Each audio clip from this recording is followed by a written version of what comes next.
Nalaman nga ni Natanggol ang ginawa nga ni Agustos na panglalaglag sa kanila. Kaya naman ay dahil dito ay galit na galit si Tanggol at nilusob nga niya itong si Agustos.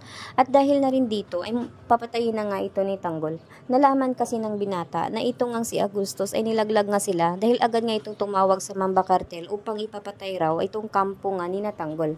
Subalit nga ito yung Mamba Cartel ay kilalang kilala nga nila si Agustos na isa nga itong traidor. Kaya naman ang ginawa nga ni Mamba Cartel ay tinawagan nga niya itong sinatanggol at sinabi niya ang balak at plano nga nito ni Tanggol. Kaya naman ay nagulat nga itong si Tanggol. Subalit ay dahil dito ay agad nga pinuntahan ng binata at hinanap si Agustos at dahil dito ay ito na nga magwawakas ang buhay nga ni Agustos.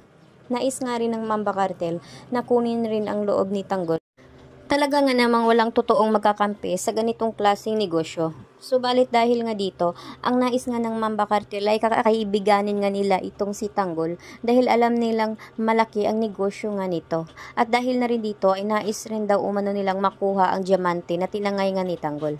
Kaya naman ang ginawa nga ng Mamba Cartel ay tinraidor rin nila itong si Agustos dahil alam nilang kahit nakakampi pa rin ng Mamba Cartel itong si Agustos ay darating rin ang araw na magkakalaban pa rin sila dahil alam nilang siraulo nga raw itong si Agustos.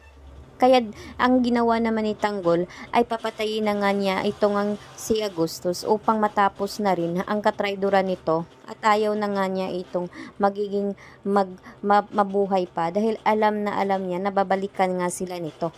At dahil nga dito ay desidido na nga silang tapusin na ang buhay nga nito ni Agustos.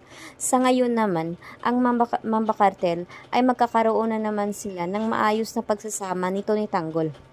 Sana naman ay malaman na nga ni Tanggol ang nais at balak rin ng Mamba Cartel dahil ang alam niyang si Mamba Cartel ang may-ari nga nitong Star of Venus.